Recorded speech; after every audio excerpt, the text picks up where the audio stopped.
Olá, tudo bem? Meu nome é Sun e no vídeo de hoje eu vou falar um pouquinho sobre a origem do nome da China, né? E para fazer esse vídeo eu vou ter que explicar duas coisas então, porque China é o nome internacional dela, né? Só que na própria China os chineses chamam a China de Zhongguo, que é China em mandarim, né? Então eu vou explicar a origem da palavra China, mas também a origem da palavra Zhongguo, que são duas coisas diferentes. Então, primeiramente, em relação à palavra China, existem três teorias. A primeira teoria diz que a palavra China seria uma romanização do nome da primeira dinastia que unificou a China, que é a dinastia Qin. Né? Vocês lembram, né? Quem viu vídeos com a explicação sobre a história da China antiga, eu mostro que a primeira dinastia que surgiu seria o Xia, depois foi para o Shang, depois foi para o Zhou, e aí do Zhou teve toda uma fragmentação, né? A China virou vários reinos menores que lutavam, né? Combatiam muito um contra os outros, até que veio a dinastia Qin para unificar esses reinos todos, e aí dá origem a uma China unificada, e não só unificada, deu origem também à era imperial da China, que iria perdurar até a sua última dinastia em 1912, né? Então, assim, a primeira teoria é que China seria uma romanização da palavra Qin, que é o nome dessa primeira dinastia de uma China unificada.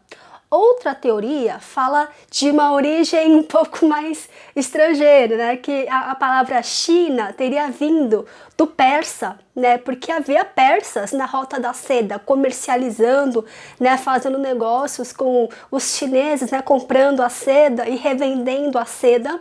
E para os persas, o nome da China seria Sin, C-I-N. E aí isso teria virado posteriormente o nome mais internacionalizado da China. A terceira teoria é de que a origem também seria igualmente estrangeira, mas dessa vez vindo da Índia.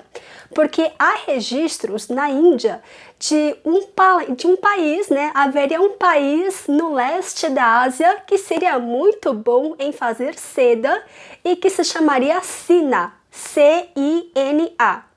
Aí a pessoa pensa, bom, né, hoje, né, estudiosos de hoje pensando, bom, um país no leste da Ásia muito bom em fazer seda, só pode ser a China. Então, provavelmente, quando os indianos se referiam a um país antigo chamado Sina, é a China de hoje. Então, por conta disso, existe essa teoria de que foram os indianos, com o seu vocabulário, que deram origem ao nome internacional da China.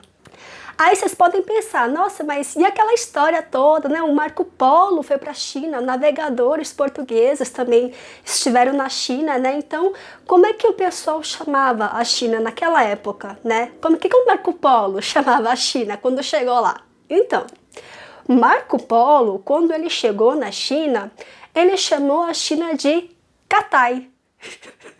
Tipo, por quê? Da onde que ele tirou isso, né? Cathay.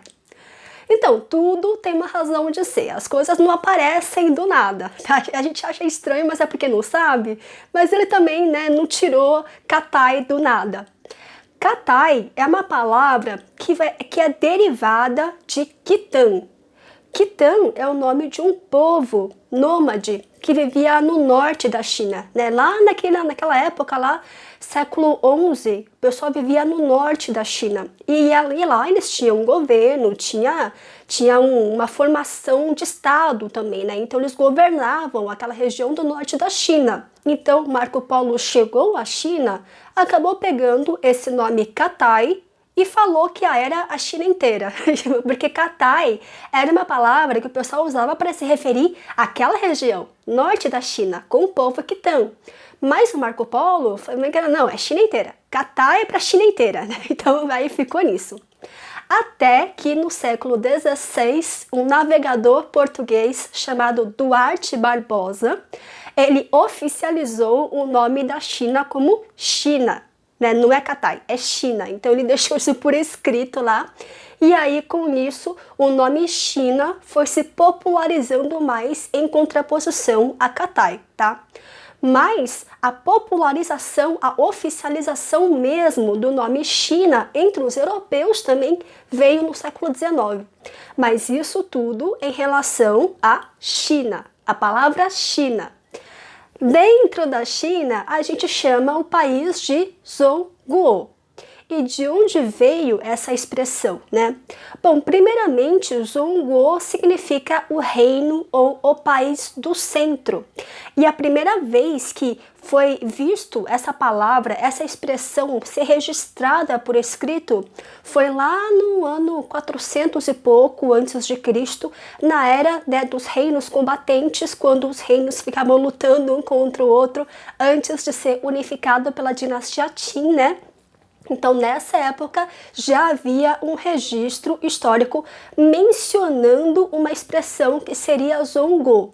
Mas nessa época, Zhongguo não era uma expressão utilizada para se referir à China como um estado, um império, um país. Ele era usado apenas para fazer menção a uma região central lá do Rio Amarelo. O Rio Amarelo é um rio muito importante da China, né? Dizem que a civilização chinesa teria surgido ao redor, né, às margens do Rio Amarelo, do Rio Azul também, mas principalmente do Amarelo. Então a expressão Zhongguo seria uma expressão referente à região central desse rio. Mas não apenas isso, existe uma outra possibilidade histórica também. Zhongguo também podia ter sido uma expressão utilizada pelos chineses antigamente para se referirem a uma cidade muito importante da China que fica no miolo da China, fica no meio, encravado no meio da China, que se chama Luoyang. Luoyang é uma cidade histórica, antiga pra caramba, ela serviu de capital da China por várias dinastias, mas enfim, a ideia do pessoal era, olha, Luoyang fica no centro, no miolo da China.